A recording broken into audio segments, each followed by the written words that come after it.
the Gaming Discourse. I'm Tyler Frater alongside Richard De La Cruz. Hello. And Chief Engineer Lieutenant Commander Connor Frater, who is not here with us today. I tripped out of the gate. That never happens. Usually my best moments are at the beginning when I get the intro out of the way, and after that, I'm sort of bumbling all over the place. It's a downhill roll. It's slow downhill from here. Follow us on Twitter and Facebook at The Gaming Discourse. Go to our YouTube channel, YouTube/Gaming Discourse, where we post videos. Patreon.com/The Gaming Discourse. If you subscribe, you get early access to videos, you get access to Discord, and you get your name in the credits, which a few people just appeared beneath us, so we thank them, and we thank you for watching. Obviously, if you can't or you don't want to subscribe to our Patreon, we appreciate you watching anyway. We have a lot to talk about today. We've got news about Facebook/Meta's next headset, more Diablo Immortal stuff that we're gonna yell at EA. Lots of fun companies that people love to yell about. We're gonna yell about today. Just dunking on people the entire episode. Yeah, that's basically all we're gonna do. And it's mostly coming from Tyler. I'm just gonna be there nodding my head. Well, you know what? We have this soundboard here that we play like it just works. You know, all these dumb. We're little, not just doing this for money. Right. We're doing it for a shitload of money. We don't play them that often, but I think what we need is a good like a dunk call, you know, like LeBron James, you know, every time we dunk on somebody. And another thing, so we had to do remote, and we're trying something with the video. So there may or may not be video this week. We'll see how the recording, but I won't. I'll have to see how it works in the morning, because I edit the video in the morning after we record. So, and we're recording this on a Tuesday too. So we had to reschedule some stuff. So, all right, all that stuff's out of the way. Richard. Yeah. Have you been playing games? And if so, which games? And do you have thoughts about those games? I could. I'm not going to share them. Well, okay. I'm kidding. I've been digging at a couple of titles here. I continue to play Them and Us, the game I talked about last week, the Resident Evil clone. Classic Resident Evil clone. And I got a tiny bit further into it, and I don't think that I have much more to add other than the fact that although I do think that this game has a lot going for it, it definitely is a first title from a new studio feel to it. There are a lot of, I feel like with as many Resident Evil clones as there have been throughout the years since, the 90s, they probably could have learned from mistakes made by those games that came before them. Mm-hmm. And it's nothing blaring that I want to point out, but it's just like they really have, I think, their own vision of what survival horror should be. And with Resident Evil, all of the titles before the fourth game, I always felt like nothing was ever not too manageable as far as my inventory goes. I was able to take out, I don't want to say as many zombies as I wanted to, but enough that I had breathing room and that I could kind of just explore at my own leisure.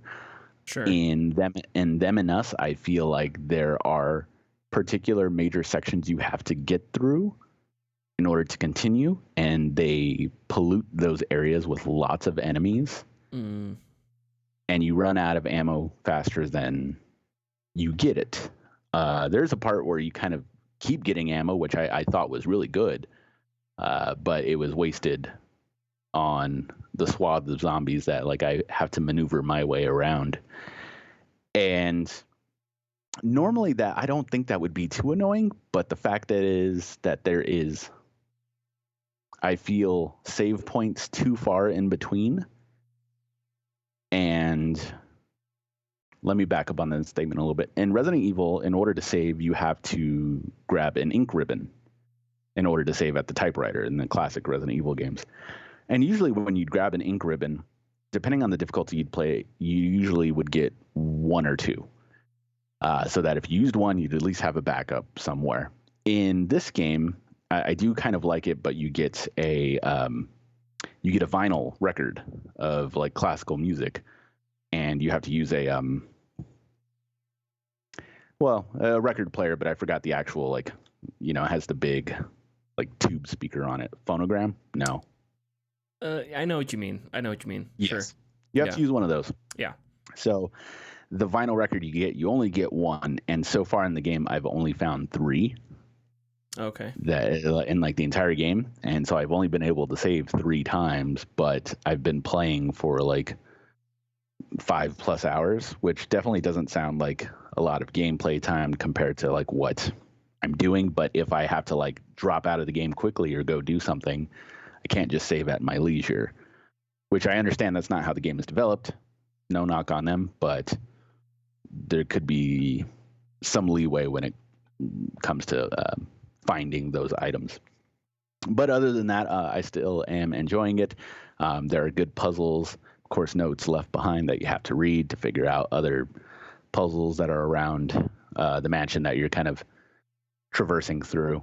So I do want to get some more into that. I hope that I can beat it eventually. It doesn't seem like it'd be a long one, probably around 6 to 9 hours, depending on if you know what you're doing. So, and yeah, they love their locked doors with specific keys to them. Like that's about 80% of the doors that is in the game, which I do find also very weird, especially having like in Resident Evil 2, the remake, you know, there's a not necessarily a throwaway line, but Leon or Claire, depending on how you're doing, who you're playing, they'll say something like, "Why would you build a police station like here with all these weird ass like contraptions and stuff?" And it's just like, why would you build a mansion where you need to have? There are like 10 different types of keys I have to open 10 different types of doors, and it's just weird. But you know, I think they're doing all right with everything else. But besides that, I'm also playing Dragon Quest XI on Switch. I have been waiting to play this one for about 4 years now, I think, since its release in 2019. And so far, I'm about like 5-6 hours into it, and I'm really enjoying it. I actually gonna reveal some stuff here. I modded my Switch because I was done. I was tired. I was tired of some things. Wow. So okay. I modded my Switch, and along with the Switch, obviously, I'm able to get some things that I want. But also, they have a back end on the programs that you have to install cheats into the game. And as much as I love my JRPGs, as much as I love JRPGs, I don't have the time to play them since they're all like 50+ hour endeavors, you know. And the reason why I'd want to play them is mostly due to the stories, some of the mechanics and whatnot. But with the programs I'm able to use, I'm able to kind of just play games like Dragon Quest XI with no stress, so to speak. If I want to experience the story, I can kind of just go through it how I want to enjoy those beats. The fighting is fun. It's a very, very, very, very standard JRPG. Like, the systems do not change since like the Super Nintendo era. So it's very, I attack, you attack, I attack, you attack. And unlike Persona 5, it's a lot less flashy. It's very basic, but I like that about the game. And one thing that takes me back about Dragon Quest XI, especially on the Switch, is that it is astoundingly beautiful. The character models are really, really good, especially in cutscenes, and the environments are very, very pretty. And they blend together quite well on the Switch. And it kind of reminds me of animated movies. CG animated movies. I think that's how good the quality is at some points, and so that kind of has drawn me in on top of the characters as well. But I'm having a lot of fun with it. Standard JRPG fare though. And then I'm also playing Klonoa. I forgot what they called it. It's a re-release of the 2 Klonoa games that came out back in the 90s and the mid 2000s, and which are very expensive now. I think the first Klonoa game is about $400 or $500. But that one is a really cute platformer. You play as this little, I think they call him a cabbit. He's like a cross between a cat and a rabbit. Okay. But he has abilities to like grab enemies and throw them at other enemies and jump off of them in order to traverse levels. But the first game is I'm playing the first game right now, and it's The levels are circular in nature, so you're going left and right platform style, but the world is kind of turning with you, so it's circular. Okay. But the game ends up surprising you with like the third, fourth level, where you find that you can, in certain areas, they don't exactly tell you when, you just kind of have to visually see it. You can jump on a platform that ends up turning the level so that you kind of gain a sort of foreground and background. So instead of going left and right, you can now go like back into the background or forward into the foreground, and the world will kind of turn with it. And I think it's a really cool way of expanding the levels compared to just having just a straight up circular, like left and right type of deal.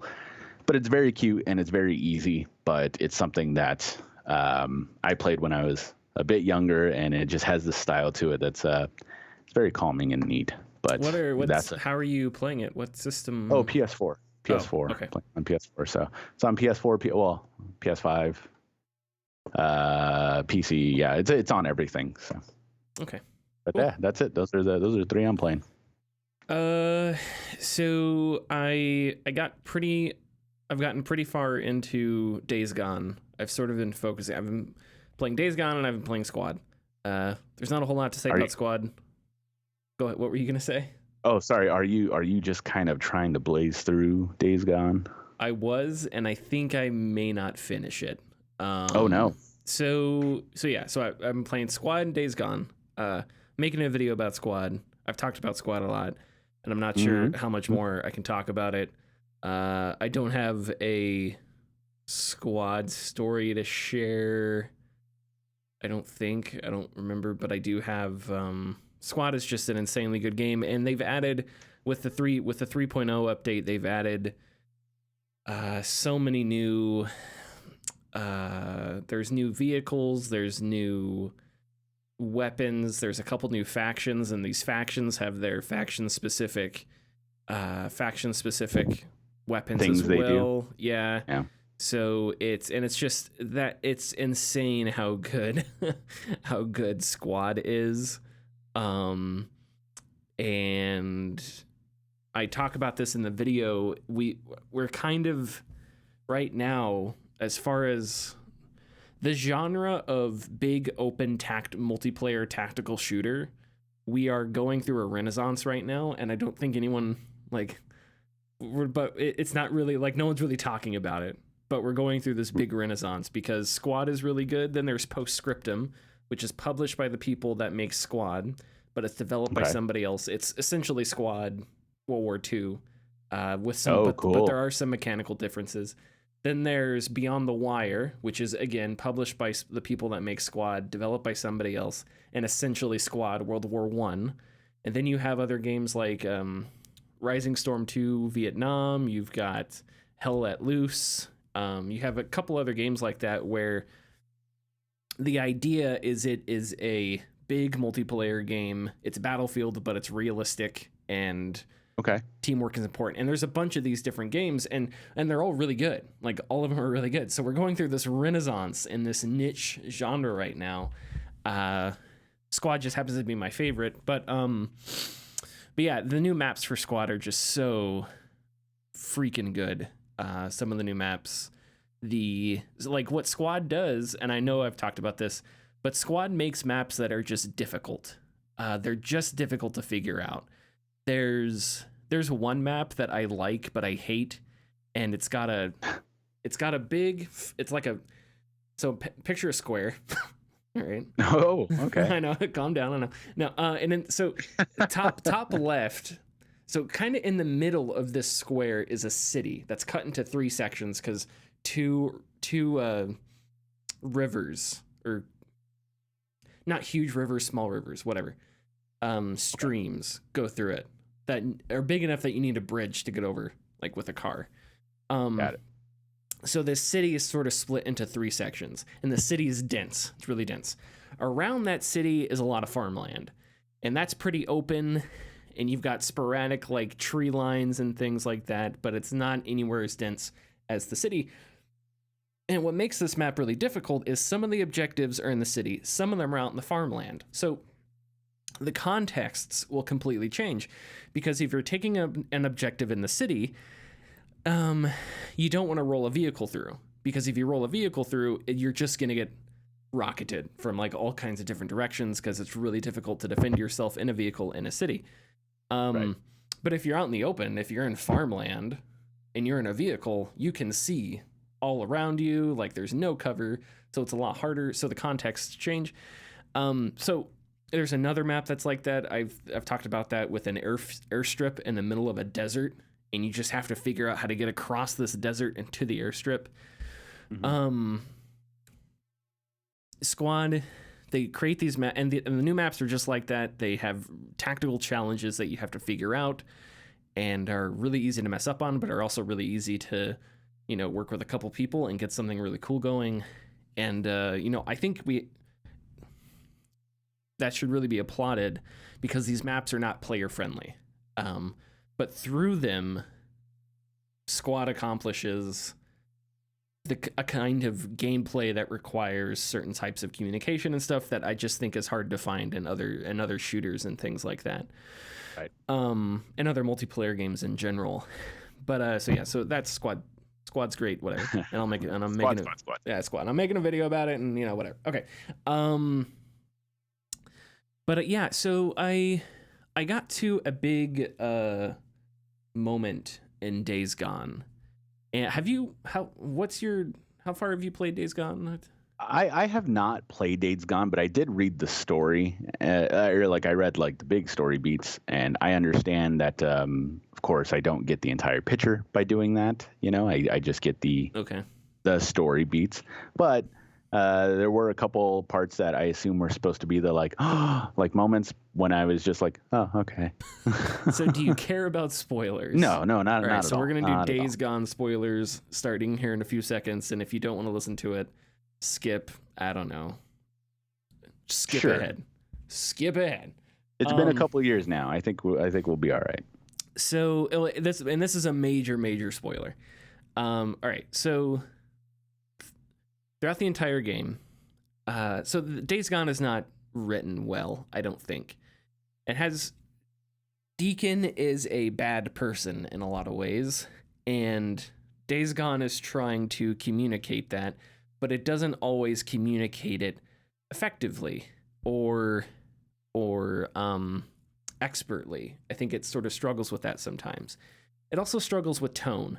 There's a moment where Deacon goes to the church where he married his wife, and he decides to burn it down because he has finally accepted that his wife died. He's going to burn down this church, right? Sure. So, because he's gonna, it's like he's getting rid of symbolism. His past. He's moving forward. He's going to accept that his wife is dead. He's going to burn down this church. So he goes there. So it's this moment that's supposed to be meaningful, impactful, thoughtful, right? And big for Deacon. But when he gets there, there are random bandits in the church. So you got to shoot them. So it's like, okay, you shoot them, you win. All right. So then it goes to a cutscene. Deacon, he pulls out this picture of his wife that he has, and he's like looking at this picture, and then more bandits come. So then he puts his picture away, and you go and you fight these bandits, and then as soon as you're done killing them, cut to black, right back to Deacon at the front of the church with the picture out again. And it's like comical, right?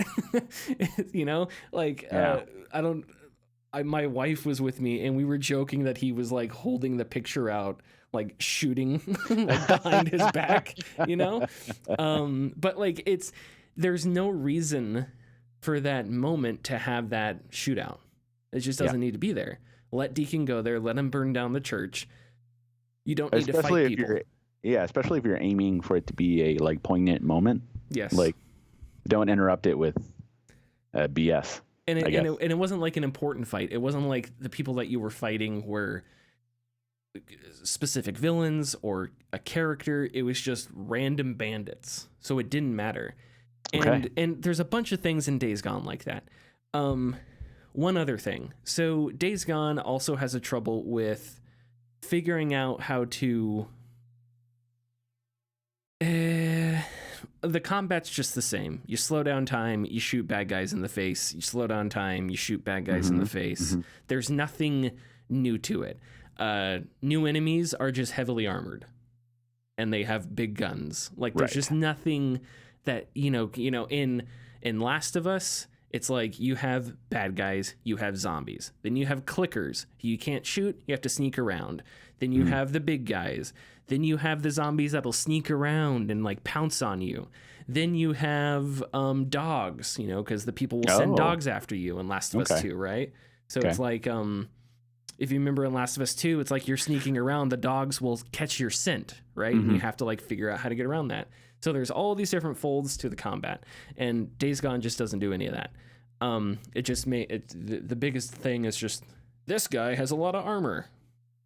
Shoot him more. Yeah, as much as you can, yeah. Right. And that's just not interesting. And so combat gets really boring. There's a moment where you go into a mine, and it's really visually, it's really cool.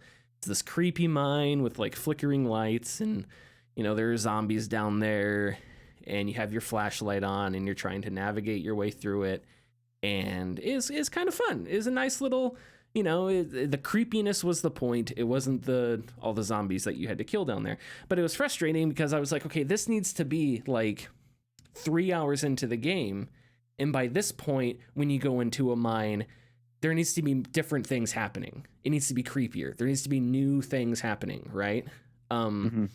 Because right now you're just going into a creepy mine, but there's nothing beyond that. And at the end of this section, you find, so one of the zombie types is a big zombie, like of Bane, course, right?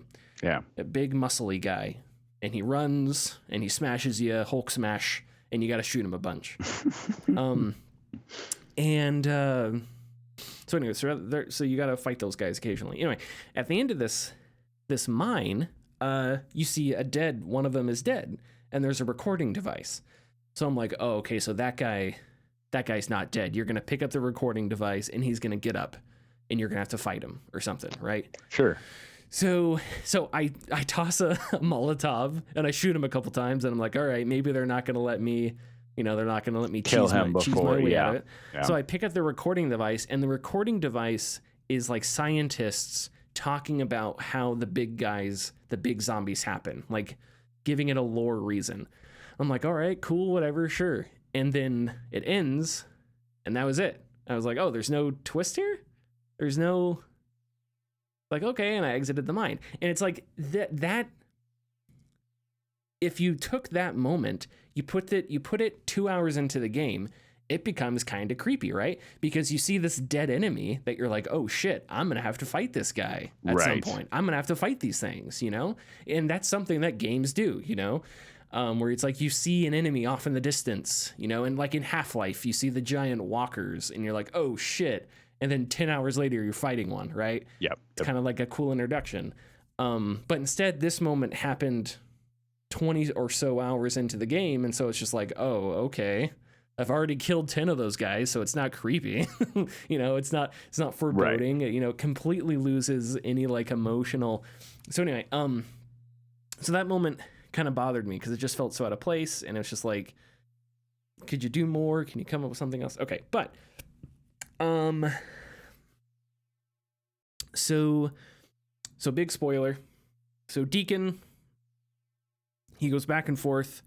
He's in denial about his wife's death, and it's like, what is, Deacon, when are you gonna stop caring about your wife? Your wife's dead, man. And everybody's like, Deacon, Deacon, stop, you gotta stop living in the past, man. You gotta go forward. It's been years. Deacon. 90% of everyone is dead. It's been 84 years, Deacon. Leonardo DiCaprio fell into the ocean, Deacon. You gotta move on, Deacon. So anyway, okay, so surprise, his wife is alive. He finds her, and she's in another camp. So it's like, okay, this is a big moment for the story, right? For whatever reason, they decide to keep their relationship a secret, and it makes no sense. There is tension between the two because Deacon's wife, Sarah, is a biologist, botanist.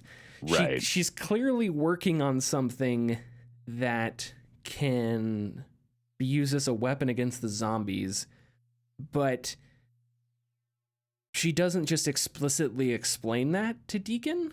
Mm-hmm. And so it's like Deacon kind of wants them to run away together, and go live on their own and escape the zombies, whatever.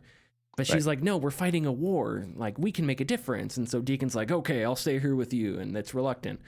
And so this big moment where this character finally finds this person who he's been looking for the entire game happens. And then it's just more side quests, and it's more bounty hunts, and it's more go here and burn these nests. It's just more of the same shit you were doing 15 hours ago. And, what came to my mind is the moment Geralt found Ciri, right? So it's like you spend all these hours as Geralt, you're looking around, Witcher 3, spoiler alert, and Geralt finds Ciri, and it's like, oh my God, big moment. The next 3 hours of that game is just Geralt and Ciri. Not that long, but it allows time for these characters to be reacquainted, to sort of explore finally finding one another, and it's really satisfying to see that, right? And Days Gone just completely dropped the ball with that, because it's like you have this huge moment, and it's like they're keeping things a secret for some reason. There's miscommunication that could be clearly communicated if one of the characters just said a sentence. And there's all these characters that I just don't care about. There's a whole new section of the map that unlocks for this this third act, and I just don't give a shit about any of it. I'm just I'm done. There was a story that played out with the other sections of the map that had a conclusion, kind of. And so it's like, okay, that's finished, and there's this whole new thing, and it's just, and I just don't care. And I'm driving around the bike, and Deacon's like, oh, I gotta burn up these nests. And I'm just like, nah. Not gonna do that. I burned up so many nests. It's like, I don't want to do these. I'll just drive past them. And then you get these bounty missions, and it's like, hey, I want you to, Deacon, you gotta go over here and shoot the bad guys. So it's like, okay. So you go over there, and again, Days Gone's solution to new gameplay is just more bad guys and bigger bad guys. At one point, you have to go to a little shop to find something, and the big twist there is instead of one Hulk monster, there's 3 Hulk monsters you have to fight. Oh no. And it's just boring. It's just, you just run in circles and dodge them and shoot them in the face and toss nades, and it's just, it's just boring. It's not interesting. It's not fun. So yeah, you can see the vision Bend had. You can see the effort. You can see the detail, it is very reminiscent. It's not just reminiscent of Last of Us in the sense that it just looks like Last of Us, but also it's reminiscent of Naughty Dog specifically, because you go to all these houses and all these buildings, and it's all really detailed, and it's like it feels like each little house or building was made specific. It's not a stock thing. It feels like each one was made by hand.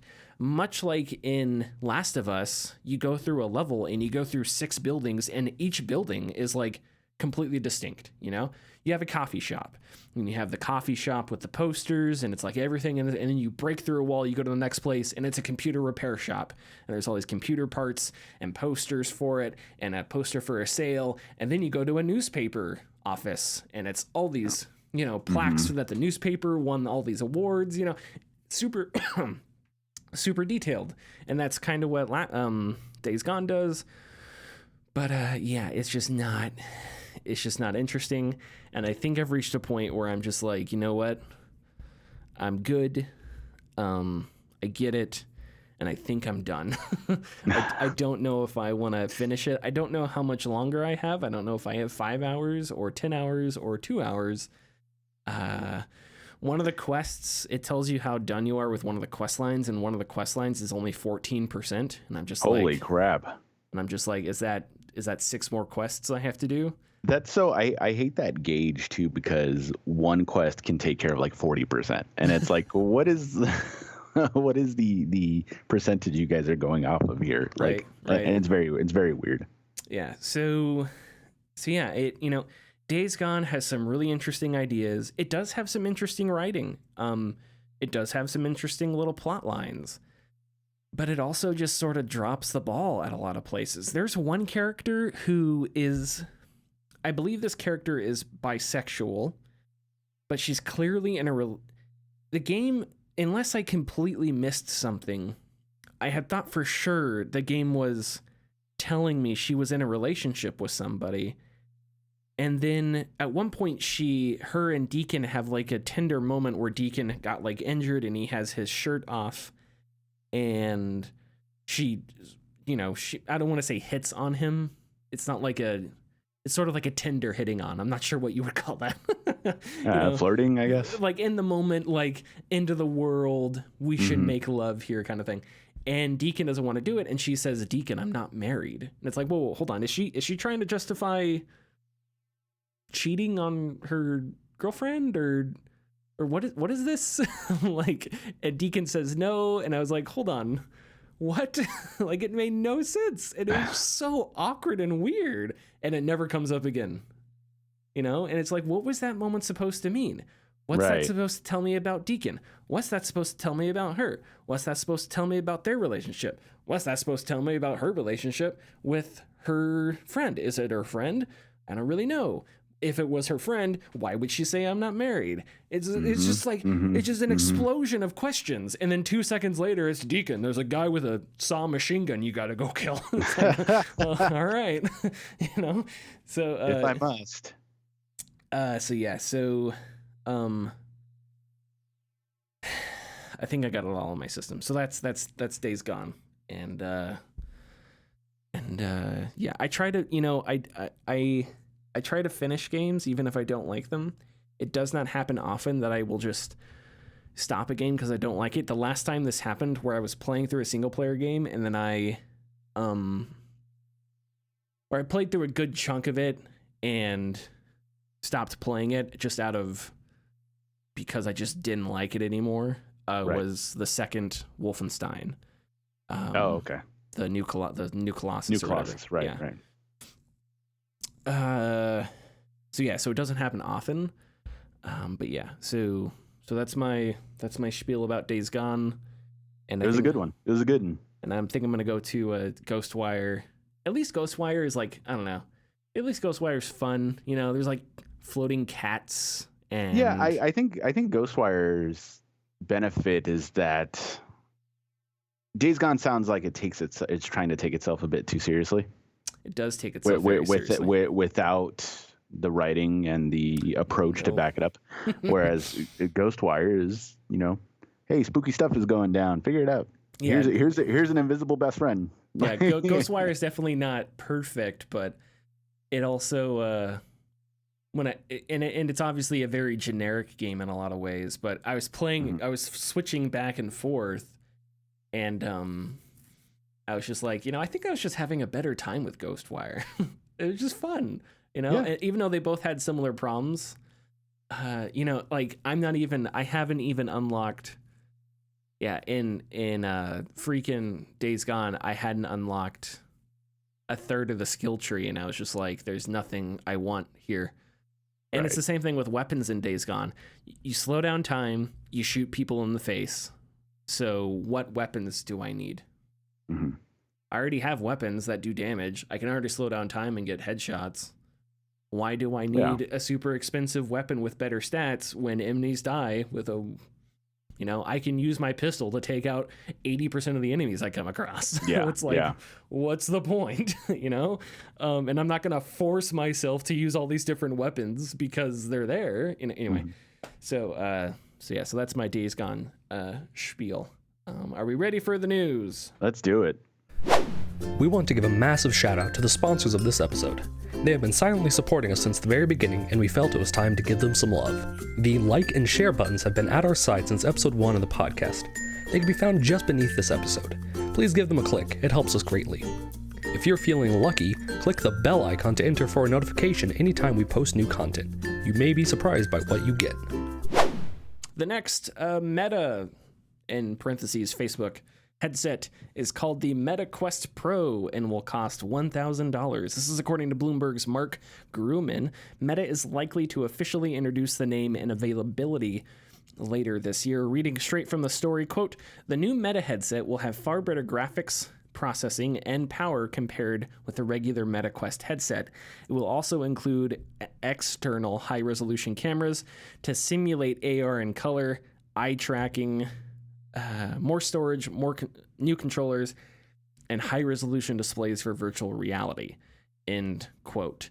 Yeah, okay, and I just want to make sure that I got the name right. Mark Gurman, not Grumman, Gurman of Bloomberg.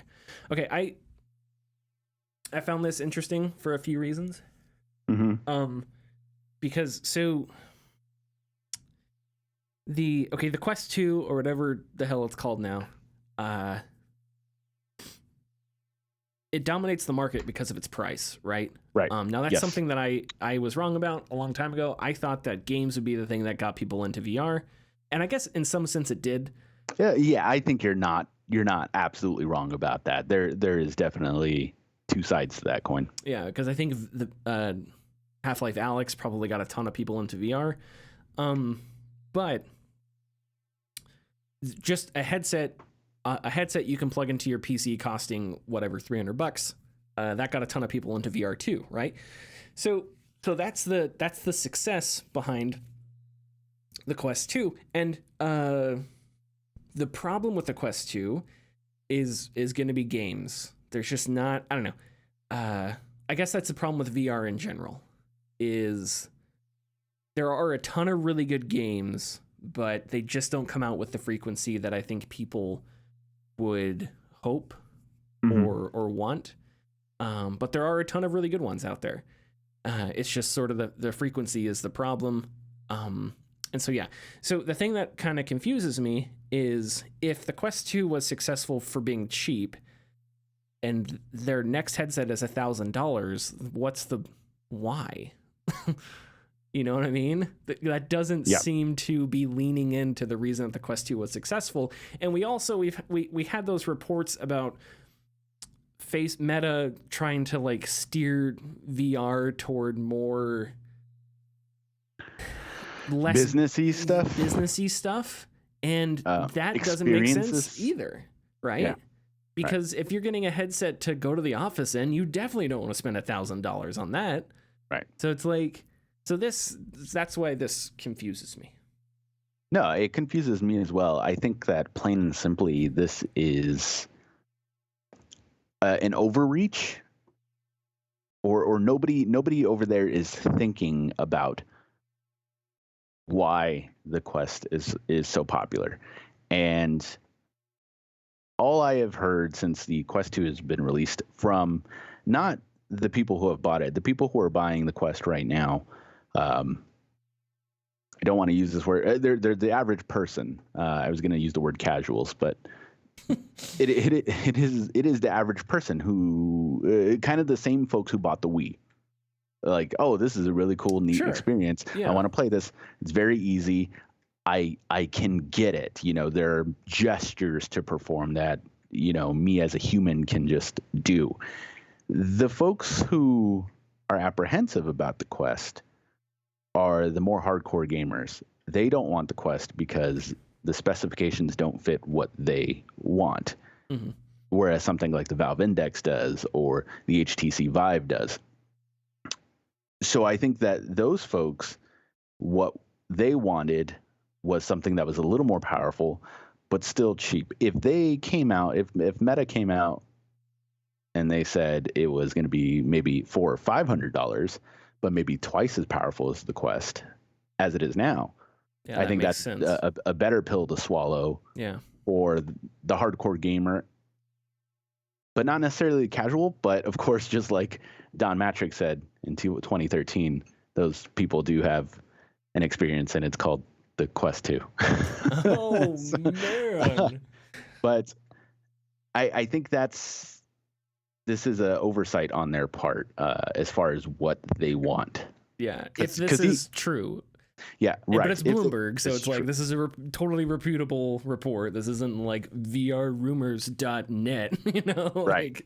Yeah, and the thing is, like, the Index is a wonderful VR device, but it's the Steam that it had, not to use a pun, but the Steam that it had was all due to Half-Life Alyx. I think a lot of it, yeah.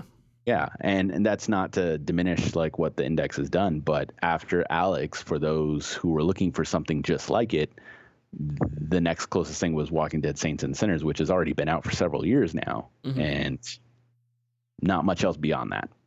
No, no. I mean, as far as like, no, as far as in-depth IPs experiences like that and things like that, yeah, no, I think you're Because generally correct. Right, Yeah. because unfortunately, even though there are a lot of good VR games out there, like I believe myself that there are a lot of good VR games out there, they are not very in-depth, and they are very simple at And their there's a lot of niche titles and things like that. Yeah. Yeah, and that also, I don't know if Meta could. I hate that name. Can we just keep can we calling just it talk out about this? I hate. Listen, it's not that I liked the name Facebook. It's just, it feels like a joke that they changed the company name to Meta. I just hate it. I don't know why I hate it so much. Maybe it's because I'm still annoyed at Days Gone, but I just hate that adults sat in a boardroom and said, let's take the word that people use to describe people using Mercy as a DPS and, you know, fucking call our company. Like, I just hate that so much. Anyway, so if the next headset is $1,000, I don't see how that competes with, because that puts you into the realm of the Index, right? Mm-hmm. And I think that Meta loses that battle. Well, right. You don't want to deal with Facebook or Meta. You don't want to have to deal with the Oculus Store, all of that shit. So if you're looking to buy a headset and you get the choice between this and an Index, it's like, why not get the Index? It works with Steam VR. You're off and running. Right, you know? Yeah. And it also doesn't help if the story is true when you have rumors that Steam might be coming out with a better version of the Index that's a lot cheaper. Yes. And also, right, and we have the PSVR 2 on the horizon as well. Oh yeah, I forgot about that. Granted, you of course need to get a PS5, et cetera, but as a single cable hookup, you know, is a lot better than multiple cables coming from, like the Index and the Vive and whatnot. So, and it's separate markets, but also not separate markets. Right. Because sure, if you own a PS5 and if you own a PS5 and you don't own a gaming PC, then you're choosing between Quest 2 and the PSVR 2, right? And I think the PSVR 2 is going to win. Especially for the hardcore gamer, yeah. Especially for the people that really want to get into it. If you own a PC and a PS5, then those things are competing on the same level, right? Because now you're deciding where to get a headset, you know? So I think in some ways they're competing, in other ways they aren't. But to say that they're completely different markets, I would disagree with that. But yeah, confusing, whatever. Let's get dunking on other companies. Richard, what's going on at Electronic Arts? EA messed up bad with a single tweet. They made a big fucko wucko. Anyways, according to Kirk McKean, he was writing for the USA Today. The official EA Twitter account tweeted, quote, "There are 10, but they only like playing single-player games," which is in reference to a meme that's going around of everybody rating either something they like and then giving the negative about that thing. Sure. Tweet was, of course, very much criticized by the online presence of Twitter, and of course outside of that, and Reddit, and everywhere else. News of the tweet reached the Slack channel of EA's social media teams, and plans started being made of how to best deal with the negative reaction. there was a call to action on the channel to have social managers workshop replies where EA Studios could publicly ridicule their own publisher online. Not all employees thought this was a good idea, and multiple social managers opted out right away. One source said that the most agreed upon idea was to take responsibility for the tweet and apologize. And then here's where things get weird. The official EA account apparently isn't even managed by EA themselves. I believe it's a marketing team or something. Anyways, the source said, quote, "I'm 99% sure the person who posted the tweet and their manager don't even know about the single-player games comment from a decade ago. They're all new, and most of them, to my knowledge, aren't really game industry people. The person who posted that tweet didn't know and wasn't supported properly to ensure something like this didn't happen." The comment, of course, from a decade ago was when EA Games label president Frank Gabot said single-player games were dead back in 2010. Yeah, so obviously that was a bad take.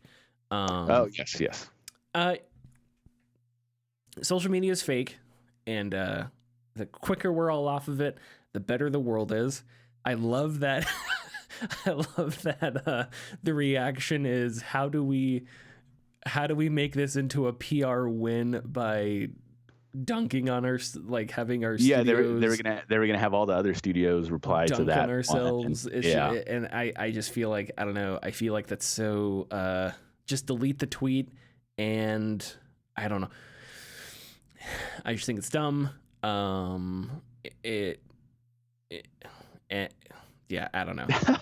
It shouldn't bother me as much as it does, but it's just like, have somebody else run the Twitter account. I don't know. Yeah. And should have just deleted it. But it is a lesson in how fake all of this shit is, because it's like, you're not part of the joke. And you can't, you know, if there is a political angle to self-deprecation, then it's not really self-deprecation. You know what I mean? Yes. Then it's just a commercial. It's just advertising. So, and I hate that so much. The something similar, I think, went down with Morbius, right? Because the movie came out, it was bad, memes, and then like Sony tried to re-release it because of the memes, and it's just like trying to take advantage of social media bullshit, and it just bothers me. No, it is, of course, like you said, all fake. You know, social media is, although at times can be informative, its main goal is essentially a popularity contest. But right, the people who are at the top don't understand how this stuff works, so they can never tell when they are the butt of the joke. Essentially, with the example that you gave at the Morbius situation, and even to an extent this, you know, of course, having somebody who isn't even affiliated with EA create tweets based off of your company, that is a terrible decision to make, because you leave the door wide open for something like this to happen.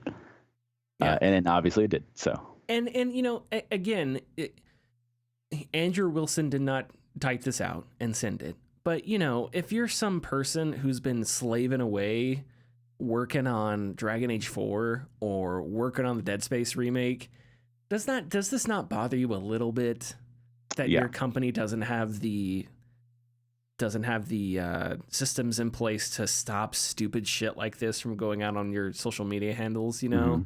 Doesn't that bother you a little bit? I mean, but again, even knowing that it's a dumb EA Twitter handle, it's also the company that you work for, and the company a lot of people dislike, and you're working on a single player game, and I don't know, maybe people don't care, but I think it would bother me. It would annoy the shit out of me if the thing that I'm working on, my publisher tweets out a stupid joke about.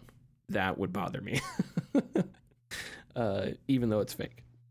Anyway, did you have something you were we can move on. Oh, okay. Just keep dunking along. Mike Ybarra has defended Diablo Immortal. Ybarra spoke with the the LA Times about a number of issues, including Activision Blizzard's ongoing legal issues and workplace culture. Mike Ybarra is, I don't know the specific title. I want to say like president of Blizzard or something like that. I don't remember. Yeah. It was him and Jen O'Neill. Yes. And that were placed at the top.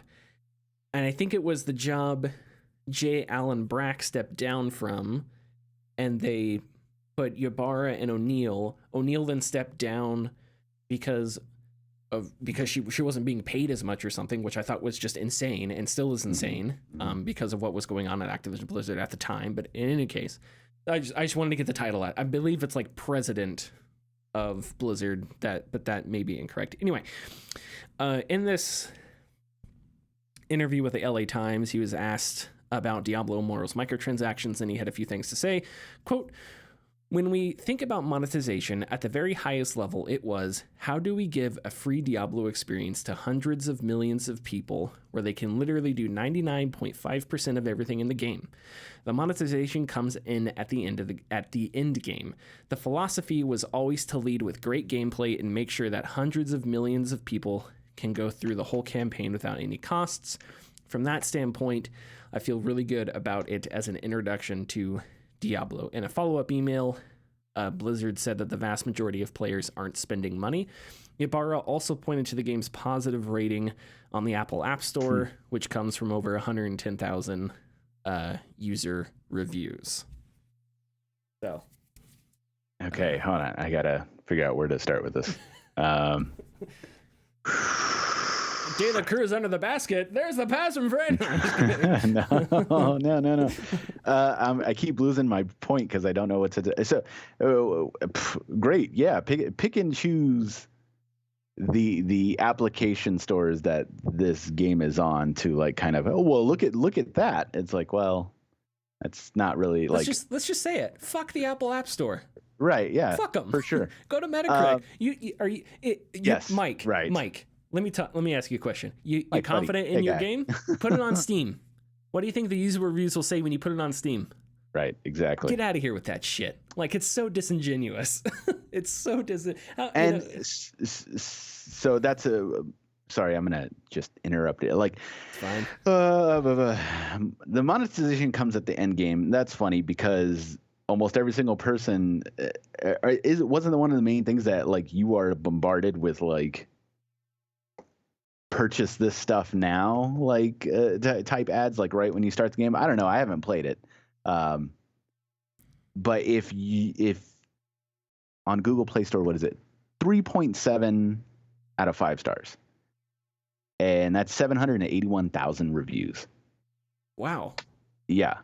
Okay. But on the App Store, if you are less than like 4 stars, it's you're not viewed as a good game. I don't really, whatever, but it looks like about 25% of them are negative, which whatever. But anyways, I'm kind of getting a brain overload here. You go. It's just not. It's not honest. It's not honest. It's not. No, it's not. And I understand the position Ybarra is in. You're in a corporate position where you have to lie because you're part of the machine, and at this point, it's politics. At this point, you are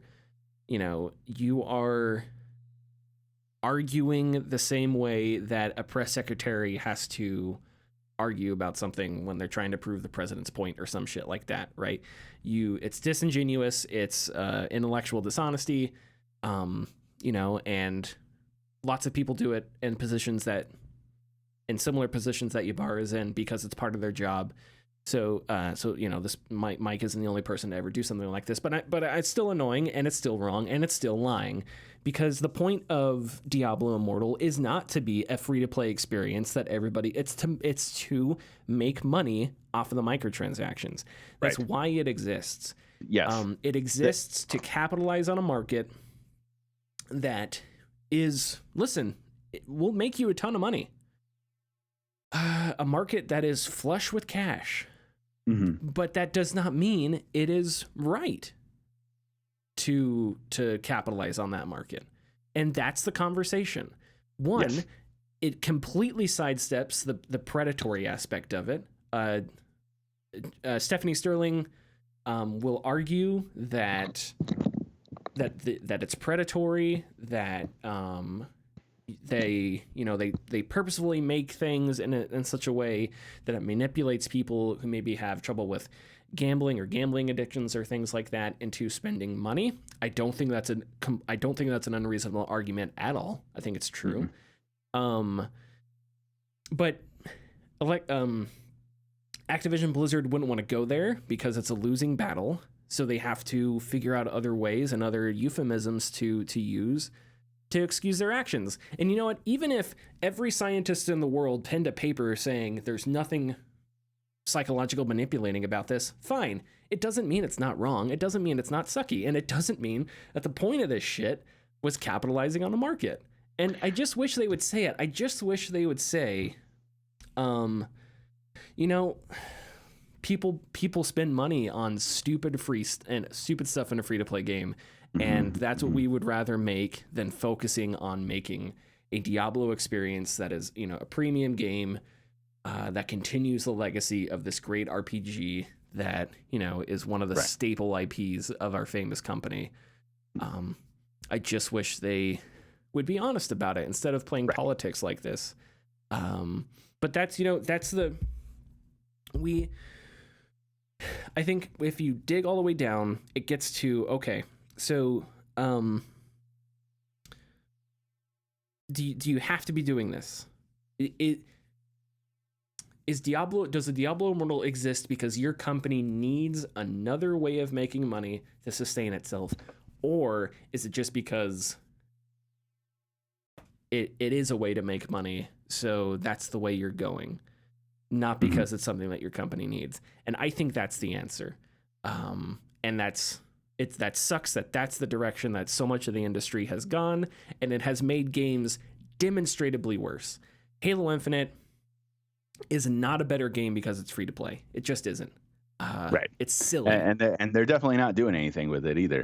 that free to playness. But yeah, he's absolutely wrong in this instance. There is not a game that is made by a AAA studio that gets put as a mobile version to not make money. Like that is the given when you have a free to play cell phone game on the market.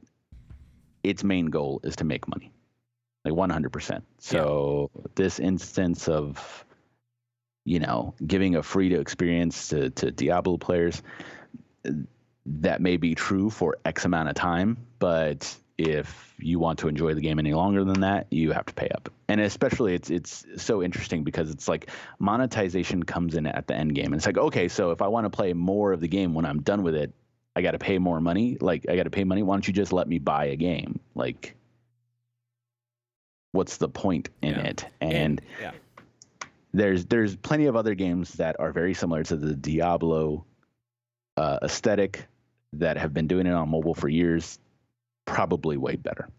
And let us not forget that it wasn't that they didn't release Diablo Immortal in wherever, the Netherlands or somewhere China. like that. Well, they didn't release it in China, but there was another area Netherlands, because loot boxes are illegal there or whatever. So it's like, if they're optional, if your goal is to just give this free game out, why not release it there? What are you losing out on, Activision Blizzard? Yeah. So it's clearly a lie. I had another thought. But, too bad. Oh yeah, no, I picked it up. Not too bad. All right. You got it.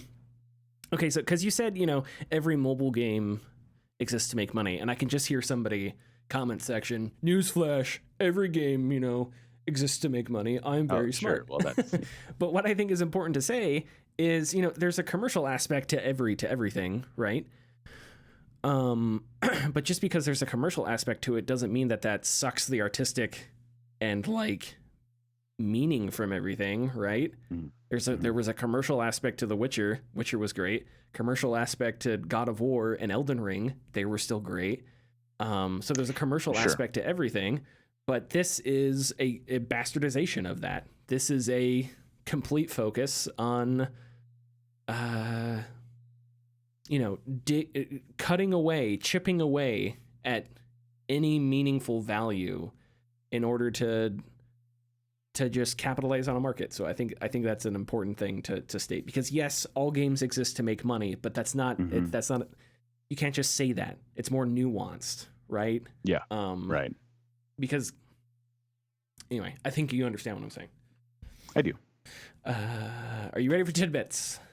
I got one tidbit, so it's going to be a quick one. Okay, I'm going to play the song. Yeah, do it. A man discusses the news, but not like the big news, the little news. Little bit. This is the tidbits. Okay, sorry, I forgot you can't hear the song because you're on Skype. Song's over. Go ahead, Richard. Did you actually think for a split second that you weren't going to play that song?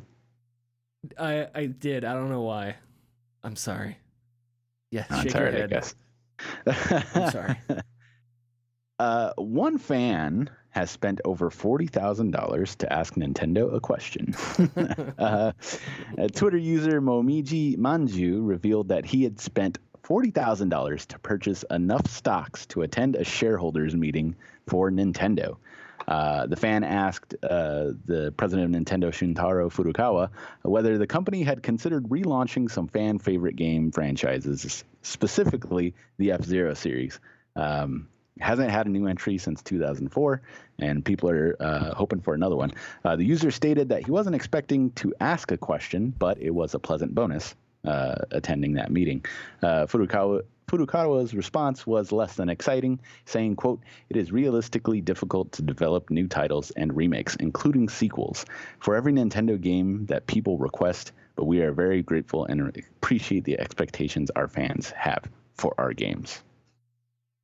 That's bullshit. Sorry. Nintendo has 8 franchises. And they only do stuff with 3 of them. Kirby, Mario, and Zelda. You know what they just announced today? They just announced a brand new Kirby game that comes out in a month. And that's the second Kirby game in the last year. Yeah. Yeah.